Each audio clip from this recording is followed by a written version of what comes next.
Halo teman-teman semua, balik lagi kita bahas-bahas soal tentang P3K Guru di tahun 2023 ini sesuai dengan materi terbaru, sesuai dengan soal terbaru ya. Teman-teman semua yang sudah pada ikut ujian, selamat ya mendapatkan nilai yang terbaik, nilai yang paling besar 600 lebih. Dan teman-teman semua insya Allah bisa lulus jadi ASN P3K ya. Ini salah satu testimoni dari kelas kami dan pemesanan ibu kami. Mudah-mudahan teman-teman semua yang menonton ini juga menjadi peserta terbaik di sesinya masing-masing, di daerahnya masing-masing, sehingga teman-teman semua bisa lulus jadi ASN dan nilainya di atas 600 ya, amin. Nah teman-teman semua, saya akan bahas tentang penilaian full ya di video kali ini, karena kemarin ada yang testimoni juga dan ada yang mengatakan bahwa Mas Gem, coba diulasnya tentang soal-soal tentang asesmen. Nah oke, nanti kita akan bahas tentang soal-soal tentang asesmen. Mudah-mudahan soal-soal ini bisa membantu teman-teman semua lebih siap lagi menghadapi ujian dan lulus, amin. Let's go teman-teman ya, kita buat soal tentang asesmen dengan berbagai konflik dan kondisi. Maka dari itu teman-teman semua jangan skip-skip ya, nonton sampai akhir. Di soal nomor 1 ini, seorang guru di sekolah Anda bertanggung jawab untuk merancang asesmen di kelasnya. Namun guru ini menghadapi dilema antara menggunakan asesmen tradisional atau menerapkan pendekatan asesmen formatif yang lebih berkelanjutan. A. Melibatkan siswa dalam pengambilan keputusan tentang jenis asesmen yang mereka inginkan. B. Tetap menggunakan asesmen tradisional tanpa mempertimbangkan preferensi siswa. Jelas yang B kita langsung delete. C. Menentukan aturan ketat terkait penggunaan asesmen formatif di setiap kelas. Boleh, kita akan cek di situ dulu ya. D. Mengadakan pertemuan guru untuk memberikan panduan tentang jenis asesmen. Boleh. E. Menetapkan aturan ketat terkait bobot nilai antara asesmen formatif dan asesmen tradisional. Good, boleh, kita akan coba checklist. Ternyata di sini yang tidak tepatnya hanya B, sedangkan yang tepatnya ada 4. Nah, kalau misalnya seperti ini, jelas kita akan pilih skala prioritas ya teman-teman ya. Mana yang paling jagoan nih teman-teman, yang paling bisa kita pilih sebagai option yang paling sedikit salahnya kalau misalnya diterapkan, paling sedikit trial errornya. Nah, itu yang akan kita pilih. Di sini lihat lagi teman-teman. Anda bertanggung jawab untuk merancang asesmen di kelasnya, berarti penilaian ya. Nah, di sini ada kata dilema. Kalau ada dilema seperti ini, yang paling tepat adalah kita harus melibatkan siswanya dulu. Sebelum kita ke guru, kita akan melibatkan siswa dulu dalam pengambilan keputusan. Nah, opsi A ini adalah paling tepat teman-teman semua. Di jawaban A ini teman-teman semua, melibatkan siswa dalam pengambilan keputusan tentang jenis asesmen yang mereka inginkan merupakan langkah konstruktif.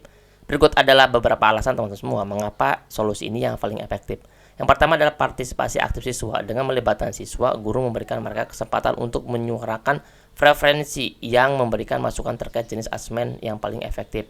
Kedua, menghormati kepentingan siswa tersebut, memberikan siswa peran dalam pengambilan keputusan dan menghormati hak dan kepentingan mereka dalam proses belajar. Ini dapat meningkatkan efektivitas dalam pembelajaran tersebut atau dalam kelas tersebut. Seperti itu ya teman-teman ya. Jadi opsi A ini opsi yang paling tepat teman-teman, memiliki poin paling tinggi yaitu poin 5. Oke, let's go lagi ya. Kita kalau misalkan teman-teman semua kalau misalkan bingung, nanti balik lagi ke video sebelumnya, terus diputar terus sampai teman-teman paham kata kuncinya apa. Karena kalau misalkan kita nggak belajar sungguh-sungguh, maka kita nggak akan paham teman-teman masalahnya apa, konfliknya apa. Oke, ke soal nomor 2 ya. Di soal nomor 2 ini, sebuah sekolah menerapkan pendekatan penilaian formatif selama pembelajaran. Namun tim guru menghadapi konflik terkait interpretasi dan penggunaan data penilaian formatif. Beberapa guru berpendapat bahwa data seharusnya hanya digunakan untuk perbaikan individu, sementara yang lain berpendapat bahwa hasil penilaian dapat digunakan untuk mengukur kinerja guru secara keseluruhan. Berarti ada dua pendapat tentang asesmen di tubuh guru tersebut, seperti itu ya. Nah, yang A, menerapkan kebijakan yang mengharuskan penggunaan data hanya untuk perbaikan individu dan tidak konsekuensi bagi kinerja guru secara keseluruhan. Ini tidak akan kita pilih. Kita akan cari yang paling tepat yang sekiranya kalau misalkan dua guru ini beradu argumen tentang asumsi penilaian tersebut, kita bisa kasih jalan keluarnya teman-teman. Jangan memilih salah satu. Nah, itu nggak akan kita pilih. Yang B, meningkatkan frekuensi pelatihan dan workshop untuk memperjelas cara terbaik menggunakan data penilaian formatif. Good. Yang C, menghentikan sepenuhnya penggunaan penilaian formatif. Ini jelas tidak akan kita pilih. Lihat ya teman-teman ya, ini optionnya A dan C itu nggak akan kita pilih, walaupun dia lebih panjang. Karena apa? Karena nggak tentu teman-teman semua jawaban panjang itu jawaban yang paling tepat. Tapi yang paling tepat adalah jawaban yang benar-benar bisa memberikan solusi nyata kepada konflik tersebut. Dia membentuk kelompok kerja khusus untuk menyusun pedoman yang jelas tentang penggunaan data penilaian formatif. Good. Yang D ini memiliki poin tepat nih teman. Membentuk kelompok kerja khusus untuk apa? Menyusun pedoman. Ini sekali teman. Pedoman ini untuk memberikan dasar supaya bagaimana penggunaan penilaian formatif, baik itu feedbacknya atau refleksi pembelajarannya. Jadi option D ini adalah memiliki poin paling tinggi teman-teman, memiliki poin 5. Membentuk kelompok kerja khusus adalah langkah konstruktif untuk mengatasi konflik terkait penggunaan data penilaian formatifnya. Berikut adalah alasan mengapa ini merupakan solusi yang efektif. Nah, pertama itu menerapkan kebijakan yang mengharuskan penggunaan data hanya untuk perbaikan individu dan tidak ada konsekuensi bagi kinerja, dan meningkatkan frekuensi pelatihan dan workshop untuk memperjelas cara terbaik menggunakan data penilaian formatif. Jadi yang paling tepat adalah yang D, membentuk kelompok kerja khusus untuk menyusun pedoman yang jelas tentang penggunaan data penilaian formatifnya. Kalau misalkan pedomannya jelas, maka semua guru tidak ada yang bertentangan teman-teman, karena sesuai dengan pedoman tersebut. Seperti itu. Oke, lanjut lagi teman-teman, kita ke soal nomor 3 dengan konflik yang berbeda nih. Sebuah sekolah mengimplementasikan program peningkatan kualitas pembelajaran dengan menggunakan evaluasi formatif sebagai instrumen utama. Namun beberapa guru merasa terbebani oleh tuntutan evaluasi yang dianggap menghambat kreativitas pengajaran. A. Mengurangi frekuensi evaluasi formatif untuk mengurangi beban kerja guru. Jelas ini tidak ya teman-teman, ini pasti yang itu defensif banget teman-teman, jadi nggak akan kita pilih. Yang B. Meningkatkan keterlibatan guru dalam merancang instrumen. Good, ini ada kata keterlibatan. Menyusun kebijakan yang melarang penggunaan evaluasi formatif. Menyusun kebijakan yang melarang penggunaan evaluasi formatif, yang akan kita pilih. D. Mengurangi bobot nilai, yang akan kita pilih. E. Mengadakan pelatihan untuk membantu guru mengintegrasikan kreativitas dalam evaluasi formatif. Good, tinggal yang B dan E teman-teman semua. Yang B meningkatkan keterlibatan guru dalam merancang, sedangkan yang E mengadakan pelatihan untuk membantu guru mengintegrasikan kreativitas. Jadi opsi yang paling tepat adalah yang E teman-teman ya, dia memiliki poin paling tinggi. Kalau yang B hanya memberikan keterlibatan, kalau E itu adalah memberikan pelatihan langsung. Kan dalam pelatihan itu ada keterlibatan gurunya langsung. Jadi mengadakan pelatihan untuk membantu guru mengintegrasikan kreativitas dalam evaluasi formatif merupakan langkah konstruktif untuk mengatasi ketegangan antara tuntutan evaluasi dan kebebasan kreativitas guru. Nah, teman-teman semua di sini lihat ya. Ada beberapa solusi teman-teman yang paling efektif. Yang pertama adalah kolaborasi dan pertukaran ide dan mendorong tanggung jawab bersama. Di sini teman-teman semua bisa memberikan yang terbaik untuk teman-teman semua sehingga teman-teman semua bisa lebih proaktif lagi. Nah, kalau yang B itu sudah aktif, tapi yang E lebih proaktif lagi karena dia mengadakan pelatihan langsung sehingga membantu guru mengintegrasikan kreativitasnya dalam evaluasi formatifnya. Seperti itu. Oke, lanjut lagi teman-teman ya, kita ke soal nomor 4 nih. Sebuah sekolah menerapkan penilaian proyek sebagai bagian integral dari evaluasi siswa, namun beberapa guru menyampaikan keprihatinan terkait ketidaksetaraan dalam penilaian proyek, di mana beberapa proyek dianggap lebih mudah dibandingkan dengan yang lain. Nah, ini berarti langsung ke penilaian proyeknya, langsung ke jenis penilaiannya. A. Menghapus penilaian proyek sebagai bagian dari evaluasi siswa, tidak akan kita pilih. B. Meningkatkan pelatihan guru dalam merancang dan menilai proyek yang seimbang. Good. C. Menetapkan proyek yang sama untuk semua siswa untuk memastikan kesetaraan, boleh. Yang D. Menetapkan penilaian eksternal untuk semua proyek siswa, boleh. Mengurangi bobot nilai pun tidak akan kita pilih. Jadi opsinya antara B, C, dan D teman-teman semua. Tapi yang memiliki poin paling tinggi adalah yang B, meningkatkan pelatihan guru. Sekali lagi teman-teman semua, kalau misalnya ada kalau misalkan dilema itu tergantung ya teman-teman ya dalam opsinya apa. Kalau di dalam konfliknya itu adalah belum paham, kemudian tahuan, nah itu berarti masuk ke dalam pelatihan. Kalau misalkan di dalam optionnya ada tentang pelatihan atau workshop.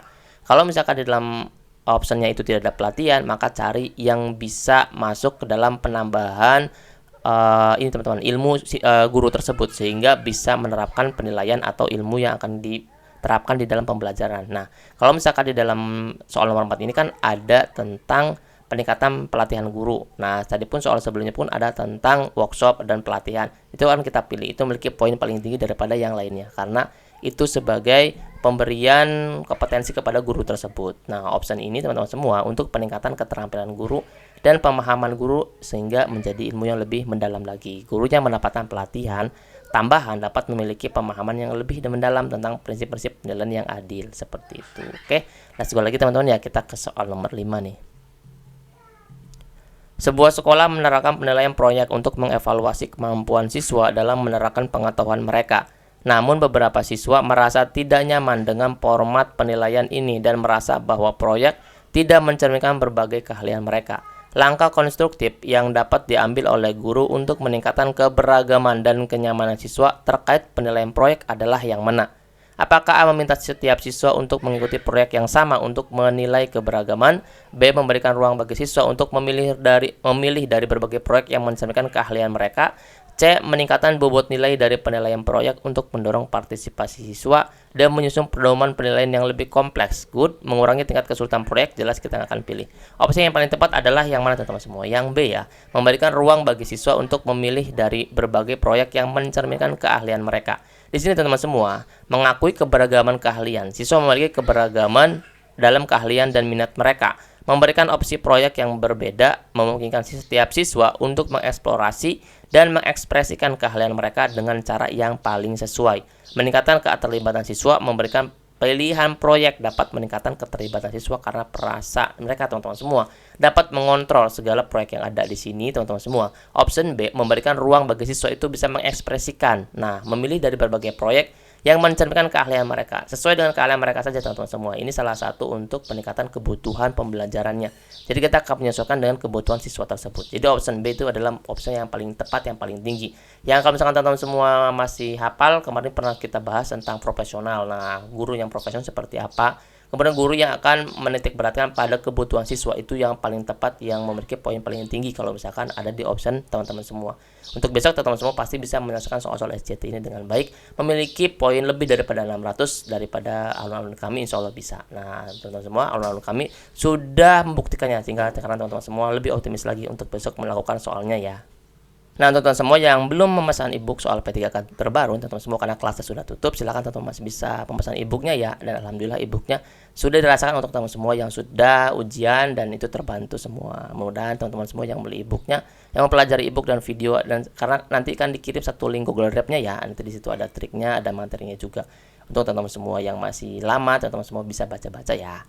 Oke, let's go lagi kita ke soal nomor 6 ya. Nah, teman-teman semua, di soal nomor 6 ini tentang penilaian pada anak berkebutuhan khusus. Di sebuah sekolah inklusif, seorang guru dihadapkan pada tantangan penilaian anak berkebutuhan khusus di antara anak-anak lainnya. Guru merasa sulit menentukan pendekatan penilaian yang adil dan mendukung pertumbuhan semua siswa. A. Memberikan penilaian khusus yang lebih rendah agar tidak memberikan beban terlebih pada anak-anak berkebutuhan khusus. B. Mengurangi bobot nilai dari tugas dan ujian untuk semua siswa agar tidak terlihat adanya perbedaan. Ini option A dan B kita akan delete ya teman-teman ya, supaya tidak ke distract nih. Yang A kita delete, B kita delete. C. Mengadakan pertemuan dengan orang tua, ini pun sebenarnya terlalu jauh ya, tapi boleh kita checklist dulu. D. Memisahkan penilaian anak berkebutuhan khusus, jelas ini nggak akan kita pilih. Jadi option yang memisahkan itu jangan kita akan pilih ya teman-teman, ini akan merasa terasingkan. E. Melibatkan ahli pendidikan, good, yang paling tepat adalah yang E teman-teman semua, karena semua optionnya itu yang paling tepat yang E, karena option kalau kita pilih yang C mengadakan pertemuan itu akan tetap sama teman-teman semua, karena ini memerlukan keterlibatan daripada pihak yang lainnya. Nah, melibatkan ahli pendidikan khusus nih teman-teman dalam merancang pendekatan penilaian yang sesuai adalah langkah konstruktif untuk memastikan penilaian yang adil dan mendukung pertumbuhan anak berkebutuhan khusus di antara anak lainnya. Berikut adalah alasan mengapa ini merupakan solusi yang efektif. Pemahaman spesifik kebutuhannya. Ahli pendidikan khusus memiliki pemahaman yang mendalam tentang kebutuhan anak berkebutuhan khusus. Dengan melibatkan mereka, guru dapat memperoleh wawasan tentang cara terbaik menilai kemajuan anak tersebut. Nah, penyesuaian yang sesuai juga nih teman-teman. Ahli pendidikan khusus dapat membantu merancang penilaian yang sesuai dengan kebutuhan anak berkebutuhan khusus. Ini termasuk menyesuaikan format, kriteria penilaian, dan metode evaluasinya.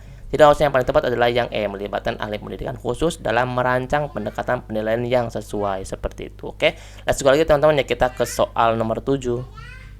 Di soal nomor 7 ini, seorang guru memiliki siswa berkebutuhan khusus di kelasnya yang mengalami kesulitan dalam memahami instruksi tertulis. Guru ingin memastikan bahwa penilaian yang diberikan kepada siswa mempertimbangkan kebutuhan khususnya tanpa mengurangi tingkat kesulitan tugas. Nah, ini akan kita pilih yang mana nih? A. Memberikan instruksi tertulis dan memberikan tambahan instruksi lisan saat memberikan tugas.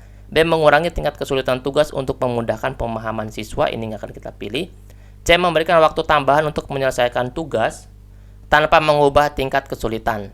D. Meminta siswa untuk mendiskusikan instruksi dengan teman sekelas sebelum memulai tugas. E. Memberikan versi instruksi dalam format multimedia, audio, atau video selain instruksi tertulis. Di sini teman-teman semua ya, memiliki siswa berkebutuhan khusus di kelasnya yang mengalami kesulitan dalam memahami instruksi tertulis. Jadi yang paling tepat adalah yang E, memberikan versi instruksi dalam format multimedia, audio, atau video. Nah, ini kan lebih tepat lagi teman-teman, karena dia memberikan atau mengkolaborasikan dengan media interaktifnya. Memberikan versi instruksi dalam format multimedia seperti audio atau video adalah langkah yang paling efektif untuk menilai siswa berkebutuhan khusus yang kesulitan memahami instruksi tertulis. Berikut adalah alasan mengapa ini merupakan solusi yang efektif. Pertama adalah dukungan multisensori. Format multimedia memberikan dukungan multisensori, memungkinkan siswa menggunakan pendengaran mereka untuk memahami instruksi. Ini dapat meningkatkan pemahaman dan keterlibatan siswa. Penyesuaian yang tidak mengurangi tingkat kesulitan juga, teman-teman. Memberikan versi instruksi dalam format multimedia memungkinkan siswa tetap terlibat dalam tugas dengan tingkat kesulitan yang sama seperti siswa lainnya tanpa mengurangi standar. Jadi kita akan memberikan kolaborasi tentang format multimedia, teman-teman, karena di sini sulit untuk memahami instruksi tertulisnya. Jadi akan kita pilih win-win solutionnya adalah memberikan format multimedia, audio atau video selain instruksi tertulisnya. Jadi option E adalah opsi yang paling tepat, memiliki poin paling tinggi ya. Nah, teman-teman semua tetap semangat, kita lanjut lagi di soal nomor 8. Seorang guru memiliki siswa berkebutuhan khusus di kelasnya yang mengalami kesulitan fokus dan mempertahankan perhatian selama pelajaran. Guru ingin menilai pemahaman siswa ini tanpa memberikan tekanan tambahan pada fokusnya. Langkah yang paling efektif untuk guru dalam menilai siswa berkebutuhan khusus yang mengalami kesulitan fokus dan mempertahankan perhatian selama pelajaran adalah yang mana? A. Memberikan tugas tertulis dengan batas waktu yang ketat. Ini akan kita pilih ya. Ini terlalu teman-teman ya, terlalu memberikan hukuman nih. Yang B. Memberikan ujian berbasis hafalan yang menekankan ingatan jangka pendek, yang akan kita pilih. C. Mengadakan sesi ulangan pelajaran setelah jam sekolah. D. Menggunakan penilaian berbasis proyek yang memungkinkan siswa mengekspresikan pemahaman mereka. Ini bagus, teman-teman. Yang E. Meminta siswa untuk mengikuti ujian secara lisan untuk mengukur pemahaman mereka. Jadi opsi yang paling tepat adalah yang D. Menggunakan penilaian berbasis proyek. Kenapa bisa seperti itu? Ini langkah yang paling efektif untuk menilai siswa berkebutuhan khusus yang mengalami kesulitan fokus dan mempertahankan perhatian selama pelajarannya. Nah, berikut adalah alasan nih, teman-teman. Apakah pertama itu, teman-teman semua, fleksibilitas waktu. Penilaian berbasis proyek memberikan fleksibilitas waktu, memungkinkan siswa untuk bekerja dan pada proyek mereka dengan kecepatan mereka sendiri, yang dapat mengurangi tekanan waktu dan meningkatkan fokus. Nah, yang kedua adalah penggunaan keterampilan lain. Siswa dapat mengekspresikan pemahaman mereka melalui berbagai keterampilan seperti kreativitas, penelitian, dan analisis. Ini memberikan opsi yang lebih luas untuk siswa dengan gaya belajar yang berbeda. Jadi option D ini adalah opsi yang paling tepat, teman-teman, yang memiliki poin yang paling tinggi. Menggunakan menggunakan berbasis proyek yang memungkinkan siswa mengekspresikan pemahaman mereka. Daripada opsi-opsi yang lainnya, option D memiliki poin paling tinggi ya, karena dia langsung proaktif ke dalam bentuk penilaiannya langsung seperti itu. Oke, let's go lagi, teman-teman, kita ke soal nomor 9 ya. Seorang guru mengimplementasikan media pembelajaran interaktif di kelasnya untuk meningkatkan keterlibatan siswa. Namun guru ingin memastikan bahwa penilaian yang digunakan sesuai dengan karakteristik media pembelajaran interaktif. A. Menggunakan ujian tertulis secara eksklusif untuk menilai pemahaman siswa. B. Menyusun pertanyaan-pertanyaan pilihan ganda yang sederhana sebagai bentuk penilaian. C. Menciptakan tugas proyek yang melibatkan interaksi dengan elemen media pembelajaran dan memberikan kuis singkat setelah setiap sesi pembelajaran interaktif. E. Meminta siswa untuk membuat presentasi lisan sebagai bagian dari penilaian. Lihat ya, teman-teman ya, di kasus yang nomor 9 itu sudah beda lagi. Di sini penilaiannya menyesuaikan dengan media pembelajaran interaktif. Berarti penilaiannya sesuai dengan media pembelajarannya.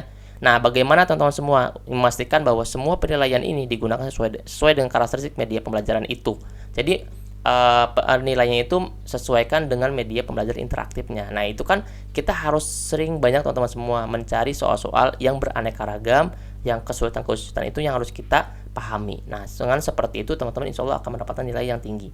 Nah, paling tepat adalah opsi yang C ya, teman-teman ya, menciptakan tugas proyek yang melibatkan interaksi. Di sini, teman-teman semua, sudah ada kata melibatkan interaksi dengan elemen media pembelajaran. Jadi yang akan diinteraksikan adalah elemen elemen media pembelajaran yang akan digunakan oleh guru tersebut.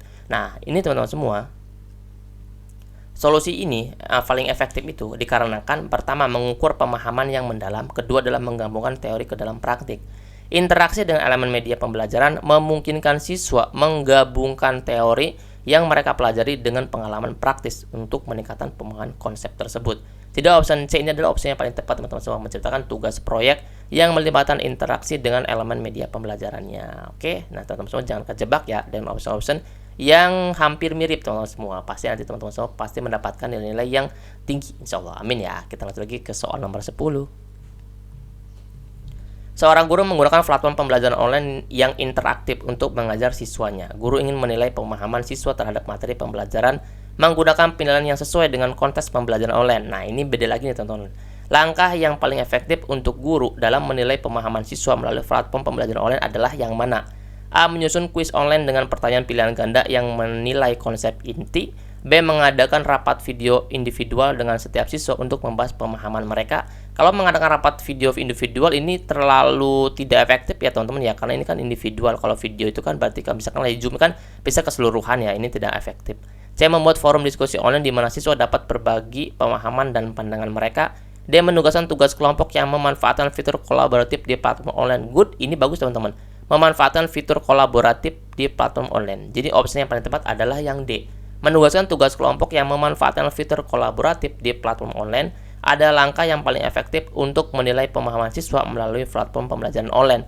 Berikut adalah alasan mengapa ini merupakan solusi yang efektif. Yang pertama adalah kolaborasi siswa. Tugas kelompok memungkinkan siswa berkolaborasi menggunakan fitur kolaboratif di platform online, menciptakan kesempatan untuk berbagi pemahaman dan pengetahuannya.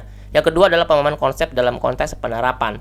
Dengan tugas kelompok, siswa dapat menerapkan pemahaman konsep dalam konteks yang nyata, menguji kemampuan mereka dalam mengaplikasikan pengetahuannya. Jadi opsi yang paling tepat adalah yang D, menugaskan tugas kelompok yang memanfaatkan fitur kolaboratif di platform online tersebut. Opsi ini memiliki poin paling tinggi, teman-teman semua memiliki poin 5. Jadi teman-teman semua insya Allah besok kalau misalnya ketemu dengan soal-soal yang berkaitan dengan SJT ini, teman-teman akan mendapatkan soal-soal atau opsi jawaban yang paling mirip. Teman-teman tenang, lihat paling sedikit kesalahannya, paling sedikit konfliknya kalau misalkan kita terapkan itu, nah itu yang akan kita pilih. Bahkan justru kalau lebih baik lagi yang paling positif, yang paling profesional menjadi seorang guru. Oke, let's go teman-teman ya. Teman-teman pasti bisa untuk pendapatan nilai paling tinggi. Nah teman-teman semua jangan lupa ya, di like, subscribe, dan bagikan ke teman guru yang lainnya. Mudah-mudahan ya yang membagikan, yang menonton, yang like, yang subscribe, teman-teman semua bisa lulus jadi ASNP3K. Amin. Teman-teman semua jangan lupa ya untuk pesan e-booknya juga untuk belajar-belajar menuju lulus ASNP3K. Amin. Let's go teman-teman, kita ke soal berikutnya ya. Dadah.